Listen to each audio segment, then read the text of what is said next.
우리 시대의 최고 과학자를 꼽으라면 흔히들 아인슈타인을 말합니다. 시간이 상대적이다, 이 사실을 밝혔습니다. 빛을 제외하고 시간과 공간은 상대적인 값을 가집니다. 여기서 서울까지 400km입니다. 천리길입니다. 지금은 그렇게 묻지 않습니다. 서울까지 걸리는 시간을 묻습니다. 그게 더 익숙합니다. 비행기로는 얼마, 고속열차로는 얼마, 자동차로는 얼마, 이런 식입니다. 거리 단위가 과거에 비하여 별로 의미가 없어졌습니다. 시간 단위로 이야기하는 것이 개념 전달에 훨씬 쉽습니다. 개나리 보찜을 메고 가던 시절이 있었습니다. 서울까지 보름 이상 걸렸습니다. 문명이 발달하면서 점점 줄어듭니다. 우리 의식이 거리 개념에서 시간 개념으로 바뀌고 있습니다. 거기에 익숙합니다. 사실요, 거리는 중요하지 않아요. 뭐는 뭐한 겁니까? 금방 가면 그만인데요. 시간이 중요합니다. 거리가 멀수록 더 그렇습니다. 미국 뉴욕까지 얼마나 걸리느냐 그렇게 묻습니다. 몇 킬로미터냐 그러지 않아요. 이 개념을 이제 지구가 아니라 우주로 넓히면 더 심각합니다. 시공간이 뒤틀리고 그럽니다. 우리가 느끼지 못할 뿐입니다. 눈에 보이지 않는 중력이 시간과 공간을 휘게합니다. 땅바닥에 기어다니는 개미는 태양이 어떻게 저렇게 떠오를 수 있느냐 하고 관심을 가지지 않습니다. 그처럼 우리 또한 시공간이 뒤틀림에 대하여 별로 관심이 없습니다. 사는데 아무런 문제가 없다고 생각하기 때문입니다. 사실 삶과 죽음뿐만 아니라 우리가 지금 이렇게 모여 예배하고 있는 이런 일조차도요, 우주 차원의 일입니다. 그 때문에 누군가는 우주로 눈을 돌립니다. 거기에는 일정한 법칙이 있을 것입니다. 시야를 조금만 넓히면 우리가 고민하는 삶의 문제는요, 정말 아무것도 아닙니다. 종교는 바로 이 이상의 문제를 말합니다. 그래야 종교인 거예요. 거기서 얻은 답으로 지금 현실의 삶을 살고자 합니다. 사도행전을 보십시오. 스데반이나 베드로나 바울이 삶과 죽음을 뛰어넘었습니다. 결국 이 문제입니다. 죽음 앞에서 아무것도 아닌 일을 가지고 시기하고 서로 싸우고 그럽니다. 그럴 일 아닙니다. 세상에 살다가도 여러분이 오늘처럼 지금 이 시간처럼 적어도 교회에 나와서만큼은 의식을 한없이 넓혀야 해요.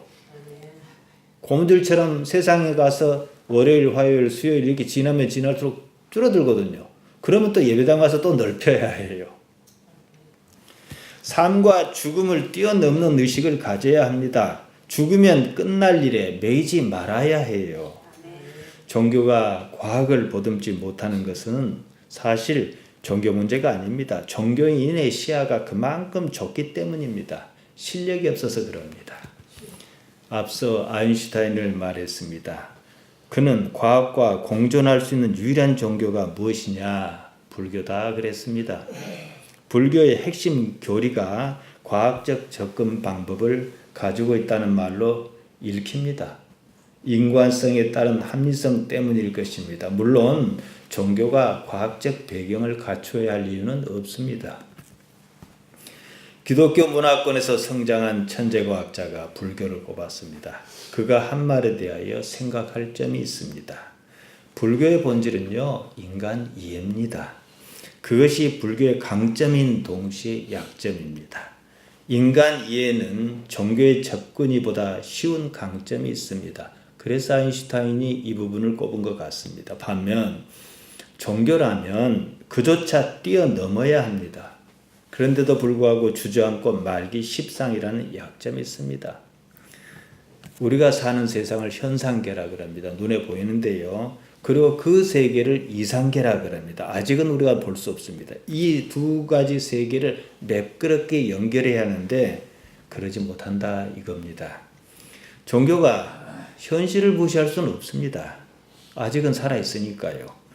발생 근거가 현실이기 때문입니다. 그러면서도 현실을 뛰어넘는 세계를 말하지 않을 수는 없어요.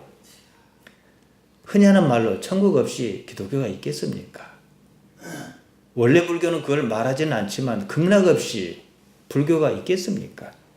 이 두 가지 개념을 매끄럽게 연결할 수 있을 때 종교는 이해할 만한 가치로 자리 잡을 뿐만 아니라 삶이 보다 현실적으로 역동적으로 다가온다는 것입니다. 종교에서 마찰음이 납니다. 이 두 세계를 제대로 연결하지 못하기 때문입니다. 삶과 죽음은 이해하겠습니다. 또 다른 삶을 이해하지 못하겠는 겁니다.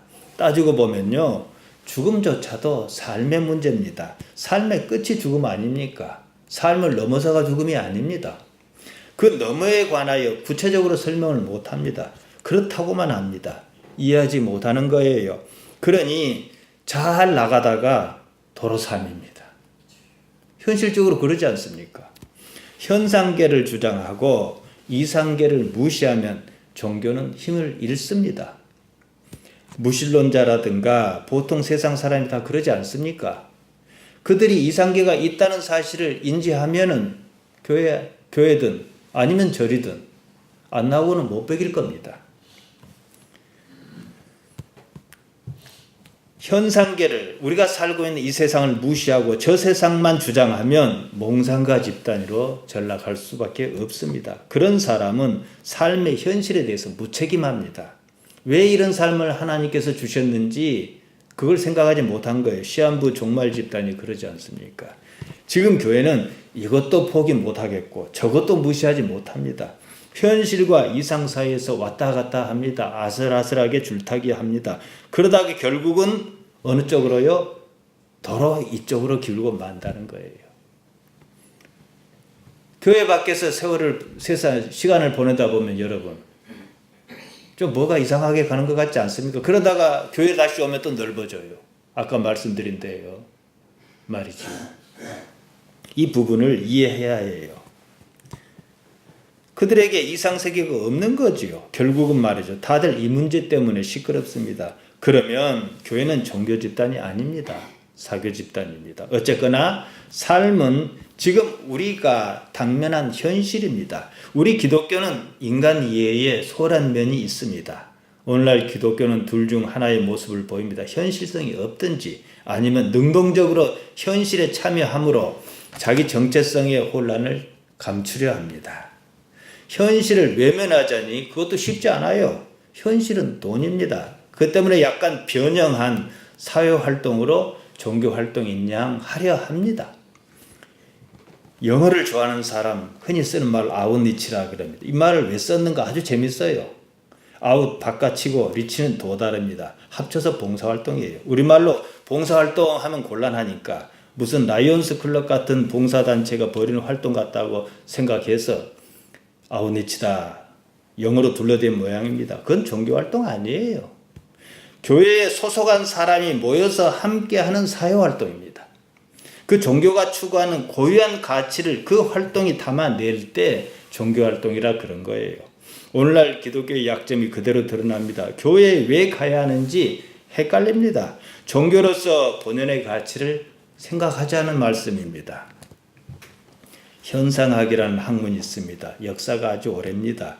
현상학은요, 경험적 현상과 그것에 대한 의식을 따지는 학문입니다. 동양에서는 원시불교에 있었던 것인데 선종을 창시한 달마의 기원을 둡니다. 서양에서는 스토아 학파에서 현상학의 기원을 찾을 수 있습니다. 그리스 제논에서 출발해서 고대 로마의 세네케까지 이릅니다. 우리나라 불교는 교리 중심의 교종이 아니라 선종에 가깝습니다. 달마에서 시작한 선종이 신라 중엽에 우리나라에 들어왔습니다. 선종이 뭐냐? 참선으로 자신의 본성을 구명하자, 연구해서 찾자, 인간 이해로 말미암아 깨달음에 이르자 이것입니다. 선불교는 사람의 감정이나 욕구가 사물에 대한 관점이나 이해 방식에 따라 생겨난다 이렇게 봅니다. 사고방식이지요. 사고나 인지를 말합니다. 선불교가 말하는 이것이 바로 현상학입니다. 현상학에서는요, 감정이나 욕구는 사고에 의해서 생겨난다 봅니다. 생각이 감정이나 욕구를 결정한다 그 말입니다. 예를 들면 이제 여러분 이해하실 거예요. 예배당처럼 연주회가 있어요. 그러면은 다들 조용하게 숨을 죽이고 있습니다. 어디서 휴대전화 벨소리가 울리는 거예요. 그러면 어떻게 느낍니까? 시끄럽다는 감정이 생겨요. 아유, 전화 좀 끄지. 이런 감정이 생긴단 말입니다. 보통은 벨이 울려서 시끄럽다고 생각합니다. 현상학에서는 다르게 봅니다. 감정에 앞서 생각이 있었다고 합니다. 처음부터 벨소리에 대한 어떤 생각, 자기 관념이 있었다 이거예요. 이 생각이 감정을 결정한다는 겁니다. 사건과 감정, 벨소리라는 사건과 시끄럽다는 감정 사이에 생각이 있다는 거예요. 이 상황을 바꿔보겠습니다. 연주회장입니다. 누군가가 휴대전화 전원을 끄는 것을 깜빡 잊었습니다. 벨소리가 울렸어요. 그런데 그 연주회에서는 그런 경우 벌금을 크게 물리는 규정이 있습니다. 또 주최 측에서 그 벌금도 물린 것도 보태고 또 주최 측에서 또 책임을 진다는 차원에서 연주회에 참석한 모든 사람에게 100만 원씩 나눠준다고 그럽시다. 그러면 사정이 달라져요. 삐리릭 하고 전화가 시끄럽게 울린다. 그러면 시끄럽다는 감정이 생기지 않아요. 야, 신난다. 100만 원 벌었네 그래요. 공돈이 생긴다는 생각에 벨소리에 대한 감정이 바뀌어버린 거예요. 생각이 상황 이해를 바꾸었습니다. 벨이 울리는 사건은 똑같아요. 결과물인 감정이 전혀 다르게 나타납니다. 만일 누군가가 휴대전화 벨소리가 울리면 100만 원 받는다는 사실을 몰랐다 그럽시다. 그는 어떻게 합니까? 다들 신난다고 하는데 자기 혼자 왜 시끄럽다고 그러는 거죠. 휴대전화 벨소리가 울리면 공돈이 생긴다는 사실을 인지했느냐 못했느냐에 따라 감정이 다르게 나타납니다. 자본주의가 공산주의보다 생산성이 뛰어납니다. 여기에도 현상학적인 이유가 있습니다. 여러분이 마을에서 바지락을 캡니다. 바지락 캘 때 안 됐나요? 캡니다. 캐는 것마다 자기 것이라 그러면은 그 일이 싫지 않습니다. 아무리 캐도 그게 다 나무 것이라 그러면은 안 하려고 그래요. 싫습니다. 휴대전화 벨소리가 똑같은 감정을 불러일으키지 않는다는 거예요. 상황에 따라 다르다는 거예요. 제가 심심치 않게 여러분께 말씀드리는 게 있습니다. 삶은 상황이다. 좋고 싫은 것이 없다. 그래서 그렇게 말씀드리는 거예요. 이런 이유 때문이죠. 휴대전화 벨소리는 불쾌하다는 감정은요, 학습에 의한 거예요. 연주회장에 가도 휴대전화 벨소리를 울렸다고 100만 원 주는 데는 없거든요. 보편적으로 말이에요. 그런 학습이 없었다면 그냥 벨소리일 뿐이에요. 오늘 설교 제목이 뭡니까? 있는 그대로. 이게 진리라는 말인데 설명할 겁니다. 제가. 학습의 바탕은 경험입니다. 학습의 동력은 이해관계예요. 무엇이 이익이냐, 손해냐, 그런 것이 감정의 형태로 무의식에 쌓입니다. 생존하려는 본능에 따른 작동 원리입니다. 알고리즘이라 그래요. 휴대전화 벨소리가 울렸다. 이것은 뭐예요? 이익 본 적이 없거든요. 그러니까 싫은 거예요. 휴대전화 벨이 울리면 어떻게 해요? 그때마다 이익을 봐요. 그럼 결코 싫지 않습니다. 생존해야 할 이유가 없다 그럽시다. 몇 분 후에 우리가 죽습니다. 그러면 전화벨이 울리든 말든 아무런 감정이 안 생겨요. 내일이나 모레 죽지 않을 것이니까 담임 목사 자리를 자기 아들에게 물려주고 그러는 겁니다. 종교가 지금 뭘 얘기합니까? 죽음을 넘어서는 문제를 얘기하고 있잖아요. 근데 왜 삶의 문제 가지고 야단이냐 이거지요. 죽음 이유에 대한 그림이었기 때문에 그런 선택을 하는 거예요. 이게 더 문제라는 거예요. 제가 그래서 종교가 이곳이냐 저곳이냐 현상계냐 이상계냐 이거 말씀드렸던 거예요. 이 연결을 말씀드렸던 거예요. 삶을 살면요, 수많은 문화적 요소와 부딪힙니다. 거기에는 반드시 해석이라는 자기 이해가 작동합니다. 해석은 생존의 문제와 밀접하게 관련이 있습니다. 생각이 생존에 유리한 쪽으로 쏠리는 거지요. 돈은요, 그냥 돈 아니에요. 생존을 보다 유리하게 하는 이로운 수단이라는 해석이 깔려 있습니다. 그러니까 가능하면 많이 끌어모아야 하는 거예요. 종교는 어떻게 돈을 많이 모을 것이냐, 그 방법을 가르치지 않습니다. 삶을 넘어선 문제를 말하는 거예요. 교회가 어떻습니까? 말만 조금만 바꿨어요. 투자금이라 하지 않습니다. 헌금이라 합니다. 30배, 60배, 100배를 보장합니다. 삶에서 부딪히는 모든 문화적 요소가 마음의 가공 과정을 거칩니다. 그러니까 그건 교회가 아니에요. 무슨 금융투자회사입니다.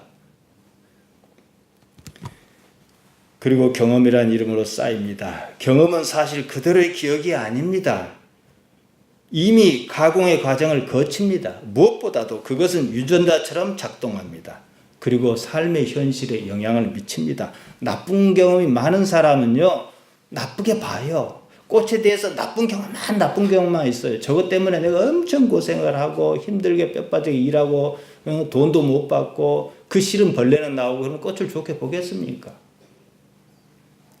말씀드린 대로 몸이 저살자고 그런 겁니다.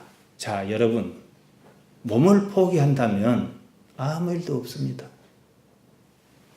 묻고 묵은 경험은 생각이라는 모습으로 현실 세계에 나타납니다. 사람은 이 생각에 따라 좋은 것, 싫은 것을 이미 판단해 버렸습니다.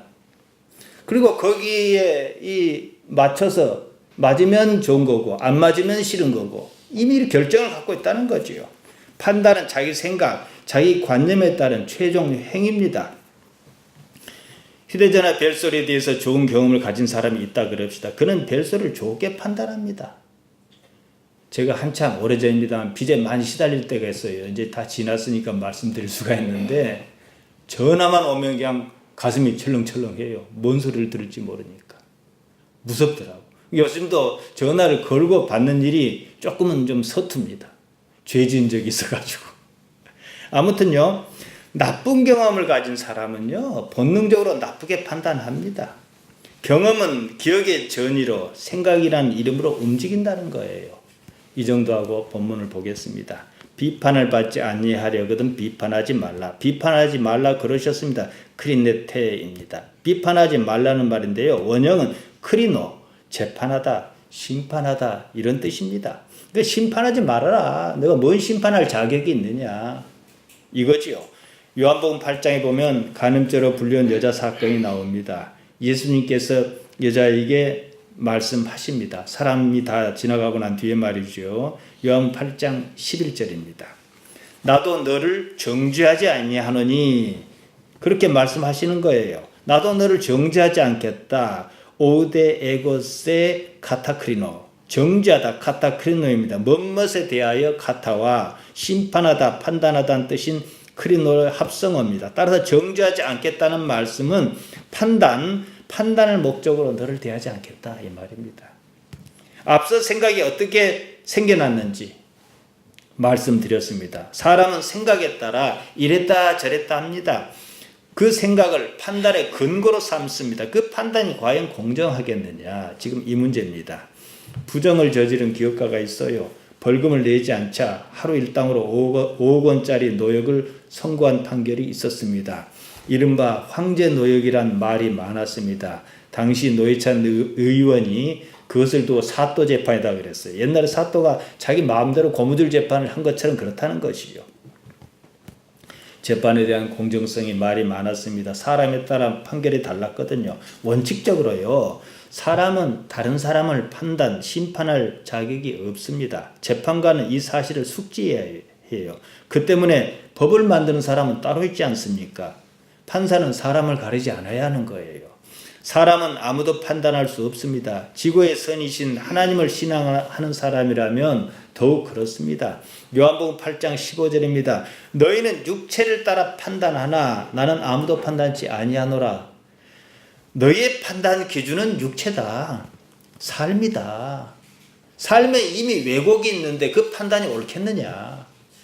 모든 불행이 여기서 발생합니다. 그 삶은 온전한 삶이 아닙니다. 각종 이해관계가 얽힌 세월의 삶입니다. 휴대전화 벨소리를 때로는 좋다 생각하고 때로는 싫다 생각하는 그런 삶이 판단한다는 거죠. 이어서 요한복음 8장 16절입니다. 만일 내가 판단하여도 내 판단은 참되니 이는 내가 혼자 있는 것이 아니요 나를 보내신 이가 나 함께 계심이라. 잘 생각해야 합니다. 예수님께서 앞서서는 아무도 판단하지 않는다고 그러셨습니다. 이제는 거꾸로 말씀하시는 거예요. 내 판단은 너희 판단은 틀리다. 나도 판단하지 않겠다. 하지만 내가 판단하더라도 내 판단은 맞다. 왜냐? 나는 없고 하나님만 계시니까. 우리 신앙은 이거 배우자는 거예요. 여기서 우리는 두 가지 사실을 만납니다. 몸으로는 판단하지 말라는 거예요. 그리고 몸이 아닌 것으로 판단하라는 것입니다. 우리 신앙은 몸이 아닌 것의 삶을 말합니다. 요한복음 4장 24절에서 하나님께서는 영이시니, 그 말을 뒤집어 봅시다. 하나님께서는 몸이 없으시니 이 말이에요. 그러니까 몸이 없는 그것으로, 뭐 그것을 영이라 했던 뭐라 했던 몸이 아닌 그것으로 판단하라. 판단이 몸에 개입하지 않도록 해라. 이 말씀이지요. 종교는 저마다 진리를 말합니다. 사전에서는 진리는 참다운 이치다 이렇게 쓰고 있습니다. 퉁쳐서요. 삶에서 하나로 통할 만한 무슨 근본적인 이치 같은 것을 가리킵니다. 우리 성경에서 진리는 알레데이아입니다. 제가 주보에 써놓은 게 그 헬라 말로 알레데이아, 진리라고 번역하는 그 말입니다. 근데 알레데이아는요, 그런 의미가 아니에요. 영어로 트루스인데요. 그냥 사실, 거짓이 아닌 참, 있는 그대로를 말합니다.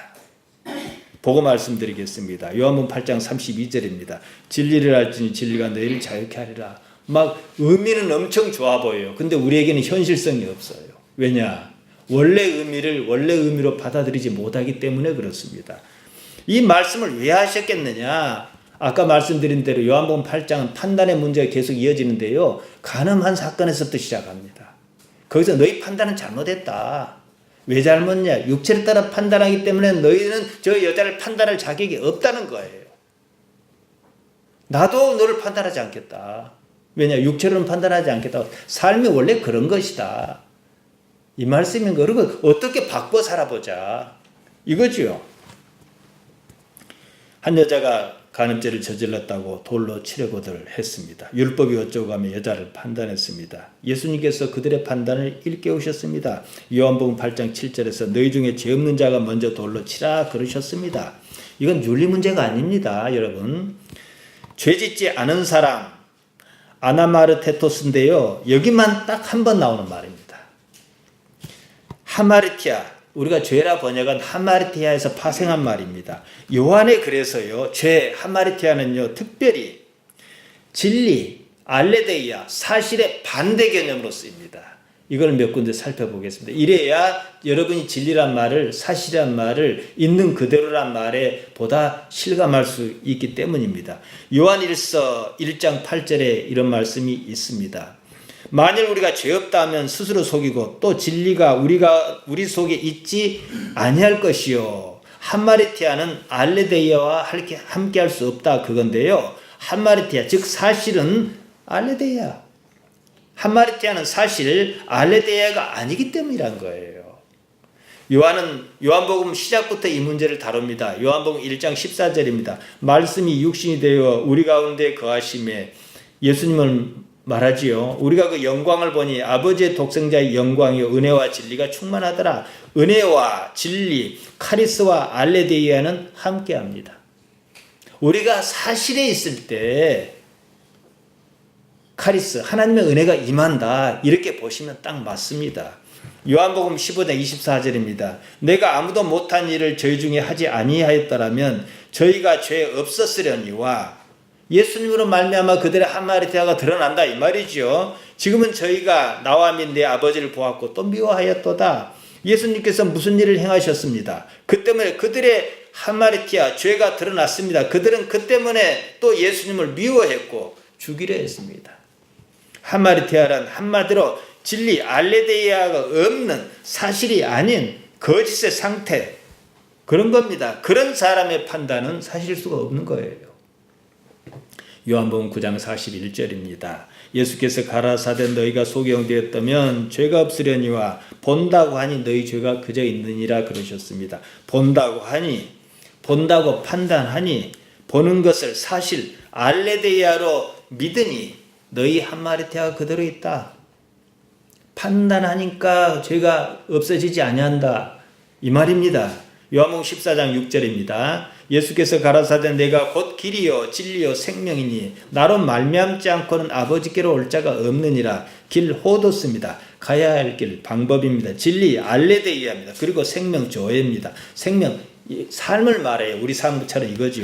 삶은요 사실이어야 한다 이 말씀입니다. 이것이 유일한 삶의 방법이라는 거예요. 요한복음 8장 15절에서 너희는 육체를 따라 판단한다. 히메이스 카타 텐사르카 크리네테입니다. 너희는 몸으로 판단한다 그 말씀입니다. 그래서 삶을 산다는 거예요. 보았듯이 진리 알레데이아는요 그냥 사실을 말합니다. 있는 그대로를 말합니다. 거기에는 거짓이 없습니다. 육체가 지난 삶이 경험했다고 믿은 그것이 눈을 가립니다. 이들에게 경험이 없었다면, 눈으로 인한 경험이 없었다면 예수님 알아봤을 겁니다. 실제로 요한복음 9장에서 소경이었던 사람은 눈 뜨고 예수님 알아보는 단계로 나아가지 않았습니까? 몸, 육체, 사르크스는요 컴퓨터로 치면 기억장치입니다. 컴퓨터의 기억장치는 사실 그대로 있지만 몸의 기억장치는 그렇지 않아요. 무엇이 생존에 유리하느냐, 무엇이 이익이냐, 거기에 따른 감정이 개입한 형태로 기억에 남습니다. 그래 놓고 경험했다 이렇게 하는 거예요. 저는 전두환 씨를 세상에서 가장 나쁜 사람이라 생각합니다. 그 사람의 측근은 그렇게 생각하지 않아요. 왜 그럽니까? 그것이 이익이니까요. 그러니까 이쪽 판단 저쪽 판단 다른 거예요. 이익이 아무런 이익이 개입하지 않은 데서 보는 판단이 맞다 이거지요. 이익이 개입한 판단은 육체를 따라 판단하는 것이다 이거지요. 모든 다툼이 여기서 생깁니다. 경험은요 여러분 믿을 것이 아닙니다. 살아온 세월에 따라 판이합니다. 그래서 과거가 복잡한 사람은 복잡한 거예요. 왜냐? 좋지 못한 것을 많이 겪으면은 그걸 극복하면 좋은데 대부분은 그렇지 못하거든요. 이것을 개선할 수 있는 방법은 건강한 종교밖에 없습니다. 근데 종교가 건강하지 않으면은 맨날 가면 돈 내라 그러고 투자해라 그러고 30배, 60배, 100배로 불려준다 그러고 그러고만 있다는 거지요. 판단의 근거가 경험이라면, 육체라면, 살아온 세월이라면 그것은 이미 판단하고 말 것이 없습니다. 판단하지 말아야 한다 그겁니다. 너희의 비판하는 그 비판으로 너희가 비판을 받을 것이요 너희의 헤아리는 그 헤아림으로 너희가 헤아림을 받을 것이야. 이 말씀은 원래 의미하고는 좀 다릅니다. 번역을 잘못했다는 뜻이 아니고요. 이것은 아마 마태의 생각이 그랬던 것 같아요. 비판받지 않으려면 너 비판받기 싫지? 그러니까 비판하지 마. 이렇게 해서 이 생각이 들게 했다는 것이죠. 원래는 예수님의 말씀의 요지는 그거 아니거든요. 비판이나 판단이나 같은 말 크리노란 말씀드렸습니다. 왜 비판하지 말라 하셨겠는가? 제가 충분히 말씀드렸습니다. 이유가 있죠. 너희 역시 판단의 대상이며 그 헤아림, 메트론, 척도로 쓰일 것이다. 이겁니다. 우리가 비판할 수 없는 이유는 뭡니까? 비판받지 않기 위해서가 아니에요. 그게 옳지 않기 때문입니다. 진리 가운데 거하라. 사실을 인식하고 살아라. 그 말씀입니다. 요한 3서 1장 3절에 보면은요. 요한은 장로 가이오에게 이렇게 편지합니다. 형제들이 와서 내게 있는 진리를 증거하되 내가 진리 안에서 행한다니 내가 심히 기뻐하노라. 우리가 고정관념, 기존의 고정관념으로 진리란 말을 이해하면 이게 도대체 무슨 말인지 뜬구름 잡는 얘기로 들립니다. 좋은 말인 것 같은데 뜬구름 잡는 얘기 같아요. 그러니까 성경이 이해가 어려운 거예요. 진리 안에 행한다는 말, 알레데이아로 살아라. 사실로 산다. 이거예요. 요한이 왜 가이오 장로를 칭찬했습니까? 사실대로 산다는 거예요. 이 사람은 끝과 속이 똑같다는 거예요. 사실은 사실대로 본다는 거예요. 그러니까 그에게는 한마디 대하고 없는 거지요. 이해관계로 보지 않는다는 거지요. 내 마음에 좀 안 들어도 옳은 건 옳고 아닌 건 아니라 할 줄 안다는 거예요. 예수님께서 제자를 부르실 때 아주 특이한 장면을 요한은 기록하고 있습니다. 요한복음 1장 47절입니다. 예수께서 나다나엘이 자기에게 오는 것을 보시고 그를 가리켜 가라사대 보라. 이는 참 이스라엘 사람이라. 그 속에 간사한 것이 없도다. 간사한 것, 돌로스입니다. 사기, 기만, 거짓말, 간교, 흉계, 속임 이런 뜻으로 쓰입니다. 한마디로 간사한 것이 없다는 말이 뭐예요? 걔는 사실 그 사람은 사실 그대로다. 이겁니다. 예수님께서는 나다나엘을 참 이스라엘 사람이라 칭찬하셨습니다. 예수님께 처음부터 이렇게 칭찬받은 사람이 또 있을까 싶습니다. 나다나엘은 제자로서 크게 두각을 나타낸 인물은 아닙니다. 그것은 능력의 문제지 성품의 문제는 아닙니다. 유명한 것이 꼭 좋은 것은 아니에요. 신앙에서는 특히 그렇습니다. 요즘 정치인 중에는 막말하는 사람 많습니다. 참 너무 지나쳐요. 자기를 알리려고 미친 짓을 마다하지 않습니다. 알면서도 일부러 나쁜 말을 막 합니다. 악명도 유명이라는 이상한 말이 생겼습니다. 간사한 겁니다. 사실이 아니면 다 나쁜 거예요. 정도의 문제가 아니에요. 사실이냐 아니냐 이것만 중요합니다. 예수님께서 당신 자신을 가르쳐 인자라 그러셨습니다. 사람의 아들이라 그 뜻입니다. 우리와 똑같은 사람으로 이 땅에 오셨다는 거지요. 그렇기 때문에 사람의 아들로서는 판단하지 않겠다는 거예요. 하지만 하나님의 아들로서는 판단하겠다는 거예요. 어떻게 하시겠습니까? 사람의 아들로서 하는 판단은요, 잘못할 수밖에 없어요. 그러나 여러분이 하나님의 딸로서 하나님의 아들로서 하는 판단이라면 잘못 판단할 리가 없지요.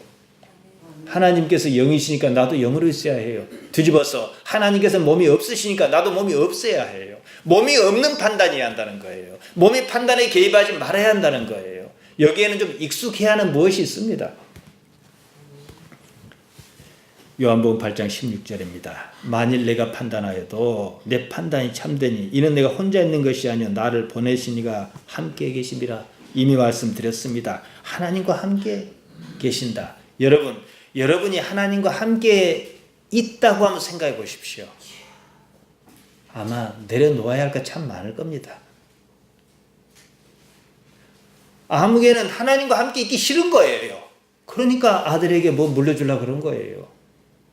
그게 옳다 그러다 저는 이걸 얘기하는 거 아닙니다. 무엇이 더 중요하냐 이 말이에요. 바로 이것이 우리가 추구해야 할 유일한 가치입니다. 가이오처럼 진리 가운데 사실로 사는 거예요. 나다나엘처럼 돌로스가 없는 간산대가 없는 삶이어야 합니다. 그래야 예수님의 말씀이 먹힙니다. 예수님의 말씀 이해가 해요. 똑같은 성경을 두고 뭐 번역의 문제는 좀 있다 하더라도 말이에요. 똑같은 성경을 두고 왜 전혀 엉뚱한 해석을 하느냐고요.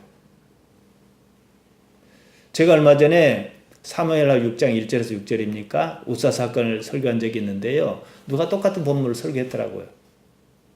제가 보기에 엉뚱한 얘기만 막 해대고 있어요. 복받은 사람과 복받지 못한 사람을 구분하는 거예요. 오베데돔은 복받았다. 우사는 복받지 못했다. 그것도 맞아요. 그러나 그 이면은 전혀 얘기를 안 하는 거예요. 교회 다닙니다. 여전히 간사한 삶을 삽니다. 저는요, 아주 나쁜 사람보다도 조금 덜 나쁜 사람을 싫어합니다. 그런 듯 아닌 듯 이렇게 말하는 사람을 싫어해요. 왜냐? 간사하기 때문에. 그거나 똑같은 거거든요. 아무튼요, 자기 관념을 신봉합니다. 이명박 전 대통령 같이 살지 못해서 안달입니다. 그러니 성경을 보아도 깨달음이 있을 리가 없죠. 왜냐? 자기 관념을 가지고 성경을 보거든요. 성경을 보는 순간, 여러분이 예배당에 들어서는 순간만큼은 뭐 하루 종일 아니니까 적어도 그 순간만큼은 내 생각이 일단 지우려고 해야 해요. 그래야 설교가 들리고 성경이 보이는 거예요.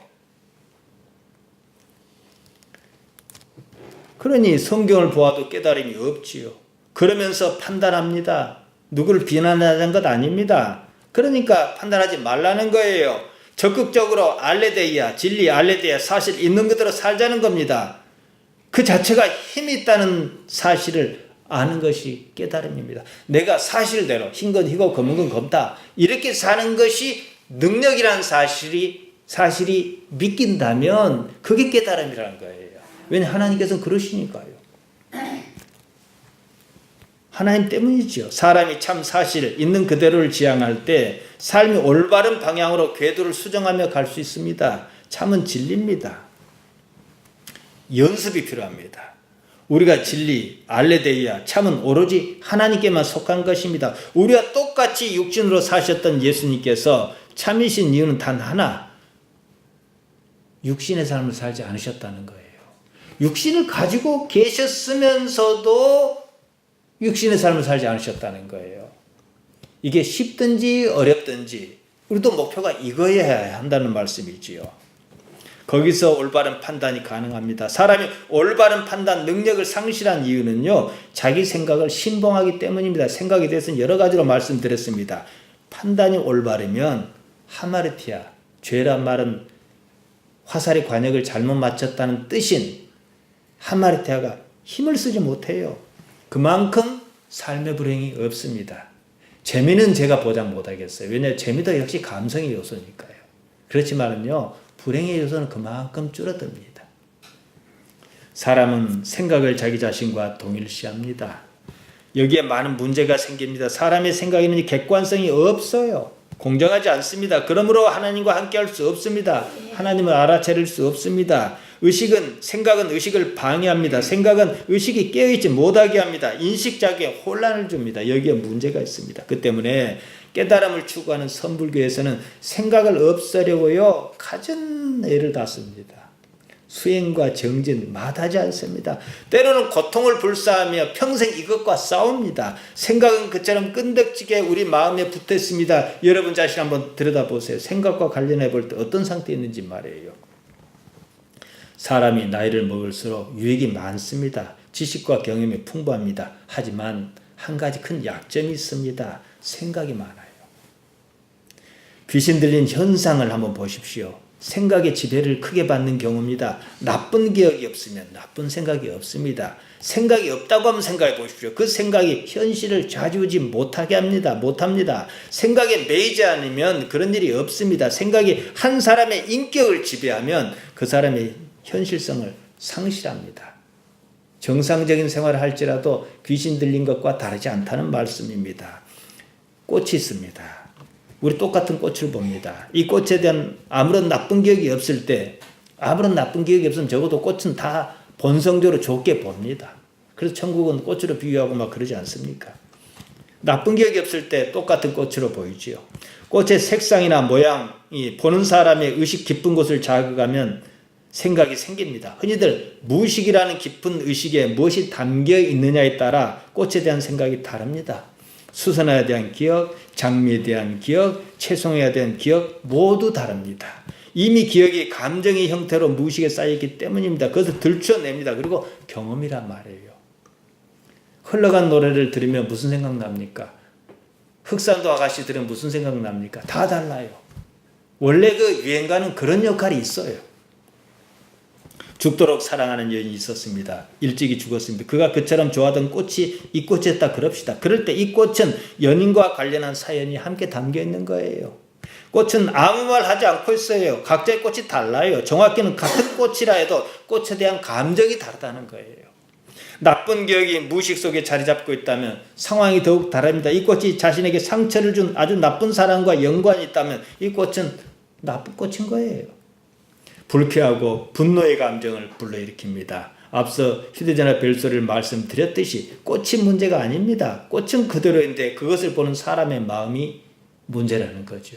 그런 사람의 판단이 어떻게 올바를 수 있겠느냐는 겁니다. 우리 마음속에는요, 망령이 있습니다. 과거라는 이름의 망령입니다. 과거 그 자체로는 아무런 문제가 없습니다. 과거가 사실 그대로 정말 있었던 그대로 우리 기억 속에 남아있지 않기 때문입니다. 이것을 바라보아야 합니다. 각종 감정이 얽히고 설킨 상태로 있습니다. 그런 감정이 생각을 만듭니다. 생각이 또다시 감정을 만듭니다. 본래 있었던 사실은 없습니다. 사실과 전혀 다른 생각을 문제는 자기 자신과 동일시한다는 거예요. 망령된 생각이 결국 자기의 주인 노릇을 합니다. 그것은 각자의 신화입니다. 바울은요, 디모데 전서 4장 7절에서 이리 말합니다. 망령되고 허탄한 신화를 버리고 오직 경건에 이르기를 연습하라. 똑같이 말씀드립니다. 상당히 좋은 말씀 같은데 꼭 집어 뭐라고 이해가 안 가요. 이 성경이 좀 이렇습니다. 번역이. 허탄한 신화, 그라우데이스 미두스입니다. 이 말 참 재밌습니다. 나이든 여자가 지어낸 이야기란 뜻입니다. 원문 그대로 하면요. 여성이나 노인을 비하하는 말이 아닙니다. 그 당시의 여자는요, 배울 기회가 없었습니다. 그런데 나이만 들었습니다. 그러면서 자기 잘난 체는 포기하지 않아요. 그리고 입에서 나온 대로 꾸며냈습니다. 그게 허탄한 신화라는 거예요. 그런 사람이 꾸며낸 얘기죠. 그건 믿지 말고 경건에 이르기를 힘쓰라. 경건 유세비야입니다. 유세비야인데요, 종교를 말합니다. 우리식으로 하면 기독교죠. 그런 신화에 매이지 말고 종교의 본질을 생각하라는 거지요. 과거는 지극히 자기 관점입니다. 꾸미고 고쳐 쓴 통속적 얘기가 기억으로 남아있습니다. 그것을 기반으로 경험했다, 이렇게 말하는 거예요. 과거가 망령처럼 힘을 발휘할 때가 있습니다. 불교에서 생각을 흘려보내는 일이 수행 중 중요한 일로 보는 것은 그 때문입니다. 생각이 힘쓰지 못하게 하라는 거예요. 과거는 결코 지나가고 말지 않습니다. 마치 생물처럼 살아있어서 현실의 자신에게 영향력을 적지 않게 행사합니다. 별것도 아닌 일인데도 누가 무슨 말을 하면 섭섭하고 화가 납니다. 과거가 없으면 섭섭하지도 않고 화도 안 나요. 맺힌 것이 많은 사람일수록 증세가 심합니다. 무슨 말 하기가 무섭습니다. 과거라는 망령이 되살아났기 때문입니다. 있었던 일, 없었던 일을 가리지 않습니다. 고치고 꾸민 이야기로 얼룩진 과거가 나타납니다. 마음이 평정을 잃습니다. 자유롭지도 못합니다. 미움과 증오가 정말 망령처럼 되살아납니다.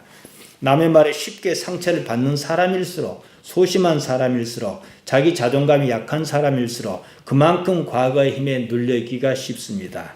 과거에 잘 매입니다. 이런 현상이 극단적으로 나타날 때, 극단적이란 말씀 드렸습니다.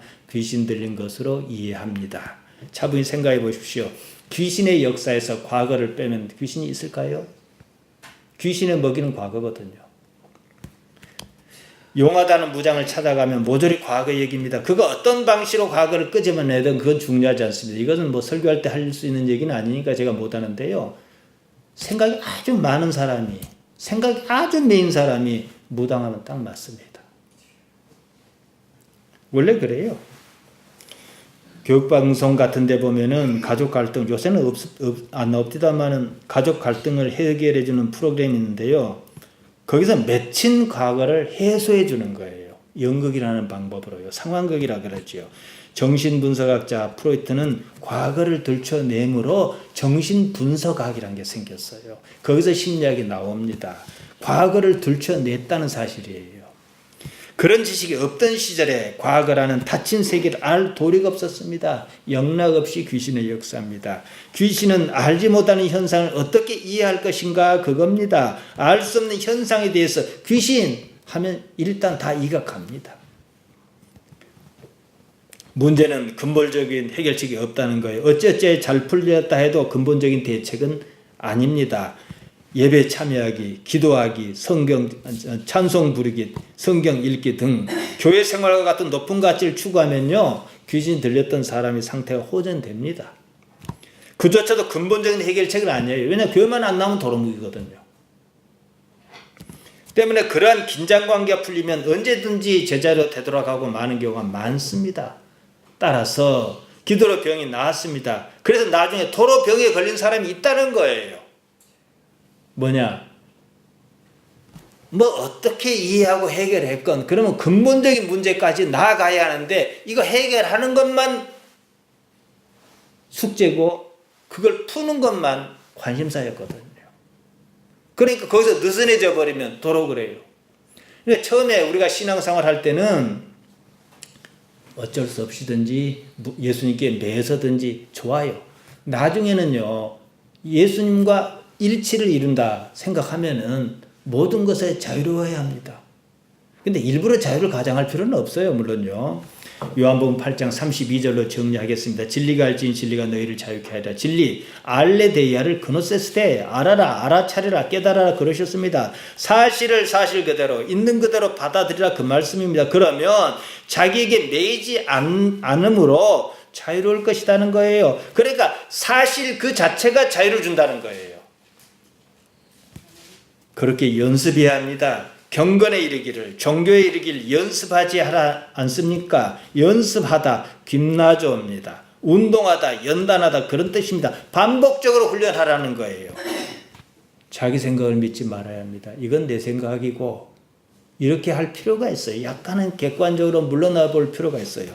사실대로 보는 연습, 무엇보다도 의식을 지금 여기에 모으려고 훈련해야 합니다. 이것이 경건, 유세베이야 종교입니다. 우리 삶의 능력이 바로 여기 있다는 사실을 기억하시기를 예수님의 이름으로 축복합니다.